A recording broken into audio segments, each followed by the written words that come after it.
Saudações de paz, meus queridos, amados irmãos. Continuamos aqui, firmes, fortes, apegados e seguros no Senhor. Amém? Em nome de Jesus. Dentro desse tema que vamos estar trabalhando, ou melhor dizendo, desse texto, continuando aqui em 1 João, primeira epístola de João, no capítulo 5, de 1 a 5, que é esse pequeno texto que vamos trabalhar. Já caminhando lá para o final da carta e vendo os grandes aprendizados que podem ser colhidos dentro do que foi escrito, a reflexão diária nos proporciona esse crescimento, e se ele é feito de maneira repetida, ou seja, se criamos o hábito de estarmos diante dessa palavra, sempre meditando, sempre vendo, isso traz uma resposta, um impacto positivo, e é muito bom que nós estejamos perseverando, meus amados, no cultivo do aprendizado bíblico. É muito bom quando vem na nossa memória, algum texto que tem a ver com alguma situação que a gente está vivendo ou vendo. Eu fico muito feliz. Eu fico muito feliz quando eu consigo ver o resultado da leitura da palavra na vida. Quando em determinada circunstância, sendo ela boa ou ruim, seja como for, a gente lembra de um texto. Rapaz, olha só, esse texto se aplica ao que eu tenho visto e vivido. E quando temos essa lembrança, é porque realmente a palavra de Deus está viva na nossa mente. Melhora as nossas decisões, melhora as nossas práticas. Na hora de resolver alguma questão ou de entender alguma coisa da vida, a palavra de Deus aparece nos auxiliando. Por isso que vale a pena ler, estudar, saber, porque isso vem em nosso benefício, da nossa casa, da nossa família. Realmente, a palavra de Deus é luz, ela vem trazendo a luz sobre a realidade da vida. É lâmpada para os meus pés e luz para o meu caminho. É a palavra de Deus. Então vamos lá, vamos continuar meditando, aprendendo do que o Senhor preparou através do seu servo, seu profeta, João, um profeta. Dentro da verdade imutável e estabelecida pelo sacrifício da cruz de Cristo. Primeira epístola de João, capítulo 5, versículos de 1 a 5. Todo aquele que crê que Jesus é o Cristo é nascido de Deus. E todo aquele que ama o que gerou também ama ao que dele é nascido. Nisto conhecemos que amamos os filhos de Deus quando amamos a Deus e praticamos os seus mandamentos. Repito, quando amamos a Deus e praticamos os seus mandamentos. Porque este é o amor de Deus, que guardemos os seus mandamentos. Ora, os seus mandamentos não são penosos, porque todo aquele que é nascido de Deus, outra palavra importante, todo aquele que é nascido de Deus vence o mundo, e esta é a vitória que vence o mundo, a nossa fé. Quem é o que vence o mundo, senão aquele que crê ser Jesus o Filho de Deus? Um texto pequeno, mas muito edificante.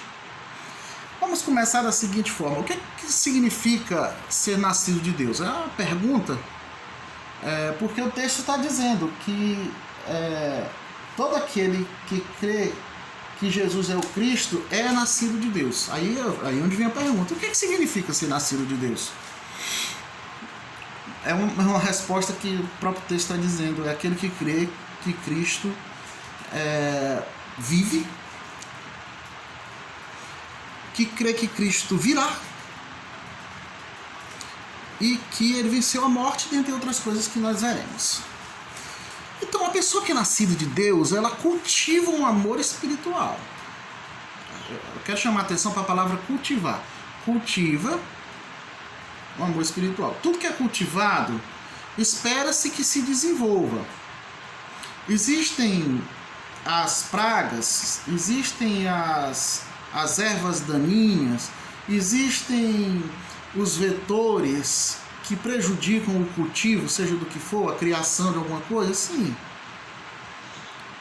Mas é justamente esse cultivar que faz com que as coisas que prejudicam a nossa vida sejam tratadas, corrigidas, atenuadas e até mesmo eliminadas. Então, ser nascido de Deus é mais do que crer em Jesus. É mais do que crer que Jesus é o Cristo, que ele é o Messias. Lá em Apocalipse 22:17 diz assim: o Espírito e a noiva dizem, vem.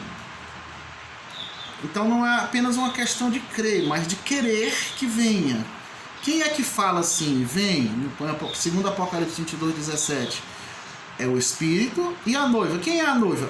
A igreja. Então, ser nascido de Deus é também crer na volta de Cristo, esperar com alegria a volta de Cristo, clamar pela volta de Jesus, querer a volta de Cristo e agir para que a nossa vida esteja no cultivo dessa santidade para sermos recebidos em glória pelo Senhor. Muito bem. A volta de Jesus, ela será repentina, mas e uma alegria para aqueles que recebem, para aqueles que esperam. Não deve haver medo para aquele que confessa e crê em Jesus como Senhor.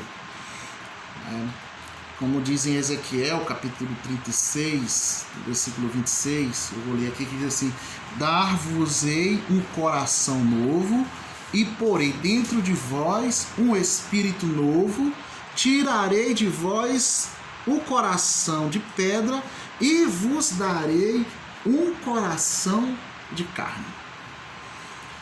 Esse outro texto fala que Deus, ele já no Antigo Testamento, já trabalhava na mudança do coração do homem. E vamos entender que realmente essa troca, ela procede do Senhor. A natureza que temos de Deus vem de Deus.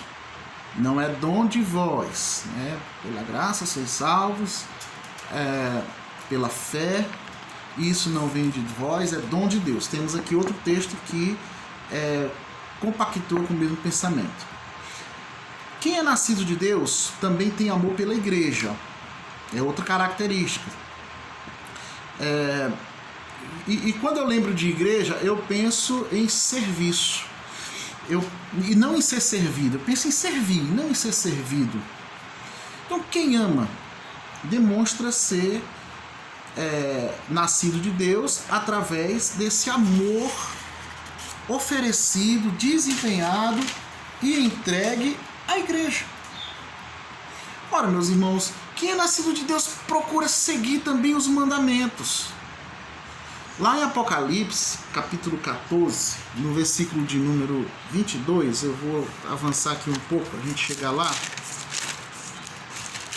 Ele vem nos falar aqui a respeito disso de uma maneira mais direta, quando diz, Apocalipse 14, versículo 12: aqui está a perseverança dos santos, os que guardam os mandamentos de Deus e a fé em Jesus. Aqui está a perseverança dos santos. Em quê? Em guardar os mandamentos. Então, quem é nascido de Deus, obedece E esse obedecer deve ser de todo o coração. Esse obedecer traz bons resultados. E obedecer é melhor do que sacrificar. Já tem outro texto em Isaías que já fala assim. A obediência, o que é que ela nos traz? Ela nos traz uma verdadeira vitória. Veja que o texto está falando aqui de vitória, né? Mas essa vitória, ela é espiritual. A gente observando aqui da seguinte maneira. Versículo de número 3. Porque este é o amor de Deus, que guardemos os seus mandamentos. Ora, os seus mandamentos não são penosos. Ou seja, eles não são como a lei. Os mandamentos de Deus, eles não são como quem precisa cumprir um manual rígido. Porque Deus nos conhece, sabe que nós temos diferença entre um e outro. Ele sabe também da nossa capacidade hoje e acesso, que era totalmente diferente, acesso à informação do que naquela época. Então nós temos muito mais condições de conhecer a Deus no que diz respeito ao intelecto hoje do que quando esse texto foi escrito.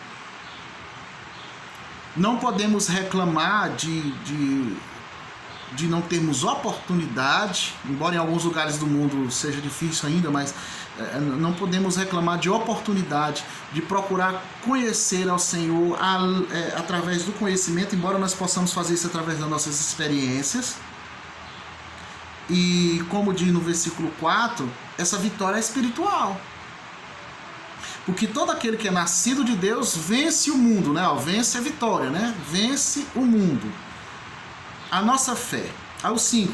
Quem é o que vence o mundo? Senão aquele que crê no Jesus, no Cristo Jesus. Muitos procuram um vencer que vem carregado do reconhecimento humano. Não é esse vencer que a palavra está nos colocando. Vencer o mundo não é conquistar as coisas que tem no mundo, não é subir em um pódio como em primeiro lugar, não é ter aquilo que às vezes a pessoa nem ela própria quer, mas ela está vendo que todo mundo tem, que os outros têm, que é um símbolo de status, então eu acabo correndo atrás do vento, do que o mundo determina como sendo os reais valores para nos esforçarmos.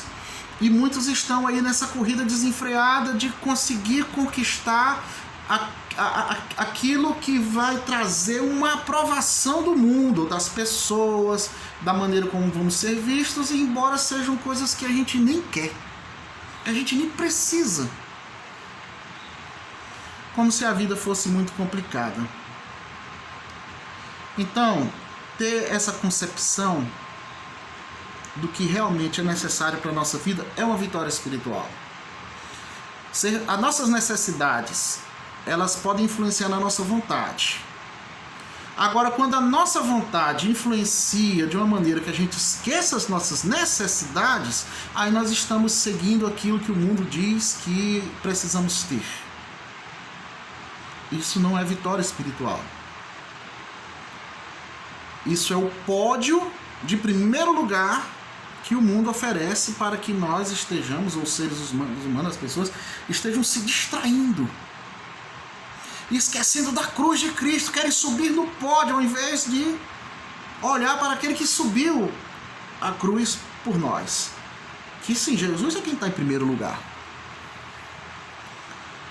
Lá em Apocalipse, capítulo 2, versículo 7, diz: quem tem ouvidos ouças o que o Espírito diz às igrejas. Ao vencedor, olha onde é que está o vencedor. É magnífico que vem dizer onde é que está o vencedor. Ao vencedor dar-lhe-ei que se alimente da árvore da vida que se encontra no paraíso de Deus. Aonde está o prêmio da nossa soberana vocação? No paraíso de Deus. Não acharemos a vitória espiritual aqui nessa terra. Se alguém anda correndo atrás disso, abra os olhos para o que a palavra de Deus está dizendo e passe a correr em direção ao rumo da soberana vocação, tendo Jesus como alvo e como autor e consumador da nossa fé, autor e consumador, porque aquele que é nascido de Deus naturalmente é reconhecido como filho de Deus. Veja a relação, aquele que é nascido de Deus é filho de Deus. É uma relação natural. O que se espera de um filho de Deus é o que o texto está dizendo aqui, que ele desenvolva um amor espiritual. Quero fazer aqui um resumo. O que se espera de quem é nascido de Deus? Alguém que se esforça em desenvolver o amor espiritual. Esse amor, ele é abrangente e envolve amar a Deus, amar ao mundo e não o que está no mundo, amar as pessoas do mundo. É diferente, né? Não amar o que há no mundo, mas amar as pessoas do mundo. Amar a igreja, amar a Deus, ao mundo e à igreja. Que Deus amou o mundo, né? Se Deus amou o mundo, esse exemplo é para que nós amemos também. Deus amou o mundo de tal maneira que deu seu Filho unigênito, para que todo aquele que nele crê não pereça, mas tenha vida eterna. Exemplo a ser seguido. Ame o mundo e não as coisas do mundo. Crê que Cristo virá. O texto está colocando isso aqui de uma maneira vitoriosa, né? A vitória está justamente aí na vinda de Cristo. Quando Jesus vier, será a maior vitória que os olhos poderão ver naquele momento, porque a vitória sobre a morte ela já aconteceu, e a vitória de estarmos com Deus em glória é outra vitória que está sendo preparada para nós. Então, cremos que Cristo virá. E eu também falei de sermos desejosos dessa vinda, porque Satanás ele não quer que tenhamos essa vitória, ou procura adiá-la, porque ele não pode interrompê-la, ele não pode deixar que ela aconteça. Por isso que nós já temos a vitória, porque não há possibilidade de Cristo não voltar. Ele voltará, nós temos essa certeza, e é aí onde está baseada a nossa fé. Depois, outro ponto, que é obedecer os mandamentos, e obedecer tem a ver com exercício diário, certo? Porque aí nós chegamos em outro ponto, aonde nós podemos entender que quando desobedecemos estamos perdidos, que Deus não nos perdoará, que não teremos saída, que não teremos solução. Não, obedecer é um exercício. Os mandamentos existem para que a nossa obediência se estabeleça no nosso dia a dia, colocando em nós essa grande vitória espiritual que já foi conquistada, mas de uma maneira que nós demonstramos isso olhando para nós mesmos, vendo tanto quanto nós já crescemos, né? A vida espiritual que faz sentido é essa ascendente, onde eu vou crescendo, eu vou aumentando, eu vou subindo, eu vou vencendo, e de mandamento em mandamento, de fé em fé, eu vou me estabelecendo diante do Senhor como alguém que procura obedecer. E lembrando que tudo isso, meus irmãos, acontece pelo auxílio do Espírito Santo. Volto a falar, o Espírito e a noiva dizem, vem. Por que o Espírito e a noiva dizem, vem? Porque são os que estão na terra. Porque são os que aguardam pelo resultado comprado a preço de sangue na cruz. Isso, meus irmãos, é ser nascido de Deus. São essas características que eu acabei de falar. Temos uma aliança com o Senhor, temos obtido esse livre acesso ao Deus Todo-Poderoso, que não falha, não falhará na sua promessa. Eu posso dizer em resumo que ser nascido de Deus é confiar no que a palavra de Deus fala, nas promessas que o Senhor nos deixou. E é muito melhor quando nós conhecemos essas promessas, né? Do contrário, a gente fica como quem acredita em algo que não conhece. Amém? Não devemos ficar assim. Amém. É muito bom, meus irmãos, a gente receber algo que a gente deseja receber. É muito bom obedecer porque o nosso coração quer obedecer. É muito bom também entender que ser nascido de Deus gera em nós um reconhecimento diante do mundo, diante das pessoas. É muito bom ser percebido como aquele que nasceu de Deus. Não podemos e nem precisamos ou devemos esconder isso das pessoas. Porque o Espírito Santo está aqui, está conosco, agindo em nosso auxílio para que sejamos vitoriosos nessa caminhada cristã. Amém? Vamos orar. Pai bendito Deus, obrigado pela Tua palavra. Ela chega diante da nossa vida, está diante de nós a palavra de Deus. Está diante de nós a oportunidade de nos levantarmos. Até mesmo alguém ou algum que esteja caído, não há força alguma que possa deixá-lo ao chão, uma vez que o Espírito Santo pode renascer, refazer e alcançar esse grande privilégio da graça de Deus. É algo que deve estar muito presente no nosso coração. E como já temos orado outras vezes, aviva-nos, Senhor, para crermos e nos alegrarmos na volta de Jesus. Ó meu Pai maravilhoso Deus, quero te pedir por todos os enfermos, por todas as pessoas que estejam precisando, Pai, agora encontrar uma paz mesmo no meio da dificuldade. Esteja visitando as famílias, Pai, que estejam enlutadas ou passando por alguma dificuldade. Senhor, nós clamamos a Ti porque é de onde vem o nosso socorro, é do Senhor. Muito gratos somos por saber que o Senhor existe e que além disso, que além de existir, o Senhor também é bom e que a sua misericórdia dura para sempre, Pai. Em nome de Jesus. Amém. Fiquemos todos em paz em nome de Jesus. Deus seja louvado.